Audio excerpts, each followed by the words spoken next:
and, of course, yourself. 390 Live is our telephone number. 390-5483. Lifetime Longhorn in the house. Wow. And he still looks, I get annoyed every time I see Doug English, the big Lifetime Longhorn. He's a young man. That's a young man. I get can I embarrass you and just, You already are. What? Take it a distance.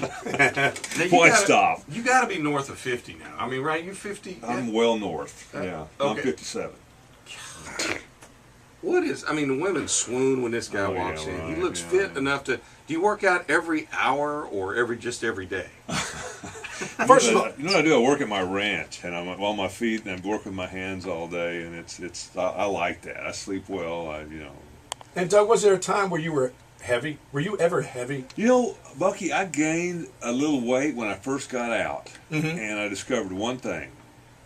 And I'd like to pass this on. It's a great forum for me to pass it on to your listeners. Sure. Get up. Do not skip breakfast. Don't do a big breakfast. My Bucky, Pop-Tarts and a banana? That's fine. Really? Anything small, first thing right out of bed, you'll be starving by 9 o'clock. And I would either go to Marty's before it was Mexican food, and have biscuits and gravy, or I'd have nothing. You know, all those, for so many months after I got, I look up, I'm like, what the heck's wrong with these scales? 280, that's not right. Now, these scales are so cheap, they can't weigh anybody over 250. You know, and then I realized, wait a minute, I am 280. And so, and literally, that's all I did, was I just made sure that I had a piece of toast or a bowl of cereal first thing. I was hungry by 9, but I'd wait and not eat till lunch. And that's the only change I made, and I dropped down Really? lunch, yeah. How about that?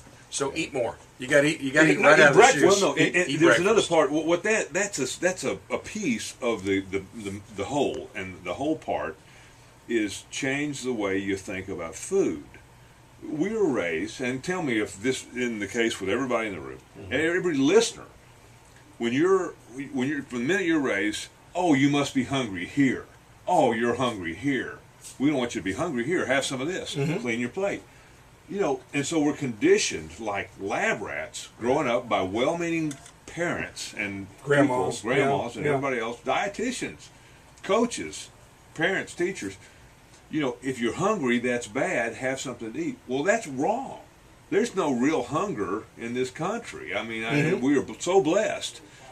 Hunger, hunger is like a big green light that comes on. Hey, good news, you're burning body fat. You're hungry. And the problem is hunger goes away after a couple hours because your metabolism slows down. So go ahead and have a bite of donut or Pop-Tart or an apple. Or there's nothing wrong when people say you can have those. And I know people that make yourself hungry. Four or five meals a day. And I'm going, how can you eat that many times? I'm going to grab something in the morning here. I may not have lunch, and I may eat something really at 4 or 5 o'clock. And it seems like a long time away. But when you're hungry, you eat. If you're not hungry, you don't force anything in your body if you don't really want it, do you? It's not quite like that. It's when you're hungry, enjoy it. And then as the hunger wanes, then maybe have a little bite of something, and that'll make you hungry in an hour. You know, it's like Chinese food, it makes you goes right through you. I got you. Yeah. Whatever makes you hungry is probably what you ought to eat. But when you are hungry, that doesn't mean you have to go run and eat. That's not a bad thing. That's a good thing. It's almost like you should say, oh, good, I'm hungry. That means I'm burning body fat. Well, whatever it is, it works for you. Yeah, whatever it is, it works for English. That's it works for anybody. Now, you've got a big event coming up, and we certainly want to talk. So glad we came here to talk about diet. We want to talk about some NFL Well, hell, you look perfect right there beside my succulents, and please get Doug in there. Those wonderful succulent bowls right there that I make. I heard you talking about the lilies or the tulips or something. Yeah, I make those. Those are my little bowls right beside you. So you're into this? Yes, I'm into that. Outstanding. It takes a real man, Madani, doesn't it? Well, it takes a real man to do that and to admit it. I can't really talk because I got a pedicure scheduled for about 1 o'clock. All right. Well, good to be with you guys. Now, look at the time. Oh, come on. Now, our Facebook feedback question is, we've asked our listeners, what's a lifestyle event that you as a man do, whether it's TV or some habit that you have that some guys might consider unmanly? There's got to be something. You've got something that you do. I don't file it away in my memory like that. You got to give me a minute. I mean, you like Broadway? You like opera? I like opera. You like cooking? I like to cook. Well, that's, But don't say you like to bake. You like to cook or you like to bake. Do you Yeah, bake? that's a good point. No, I don't. yeah, see the precision for baking. Yeah. Biscuits. You pop that can open There you and go. lay them on that sheet. Oh, that ain't. Gee, boy. All right, Doug, you got a big event happening down in my neck of the woods because I live down there, Yeah. 1626 and South First. You guys are going to be at Onion Creek coming up pretty soon. Yeah, the Onion Creek has been very good at the Lonestar Classic. This is, golly, Tom's going to shoot me for this. This is the 32nd year of the Lonestar Classic, or of this golf tournament. It actually had a different name in some of the early years. And it benefits the Lonestar Paralysis Foundation, which is, this foundation is just, I'm so proud of this foundation and our board of directors, because everything we do as a board. And we run it lean. Let me tell you something. Before you donate to a foundation, and there's so many good people out there working so hard, before you do it, ask them for a copy of their tax return. Sure. Ask them for a copy of their financials. Say, I want to know who's making money on this deal and where the money goes and how much of it goes to your mission. It's a legitimate question, and if they're offended by that, don't give them money either. There you go. But I am so proud of the way we do it.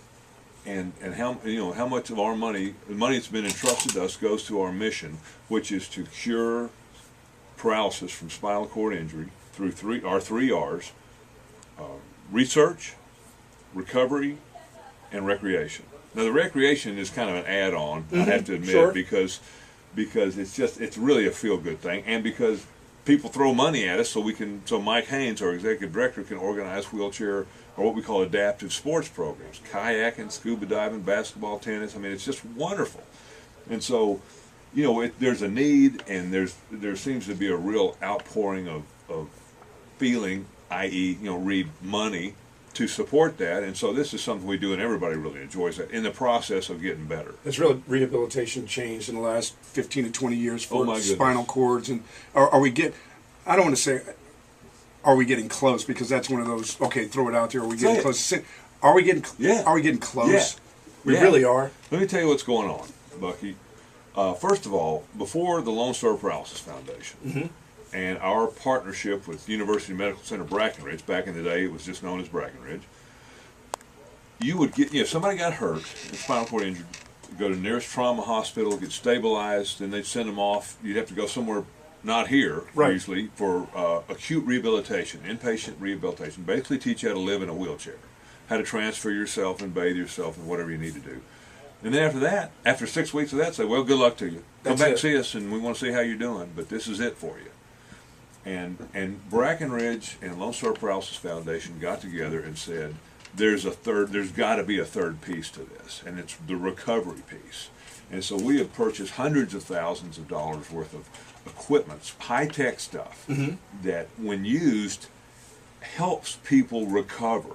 And they get back a lot, to the extent that many people actually get back their ability to walk after years in a chair, and all sorts of body functions and That they hair could do, that quality they wouldn't and do skin before. quality, Right. that they just wasn't out there, and so they're recovering, and that's something we're so proud of. And I could go into that recovery center and somebody come up to me and say, "Hey man, I just took my first step today. Took my first steps today," and everybody cheers for them, Wow. And then recovery. You said, "Are we getting close?" Yes.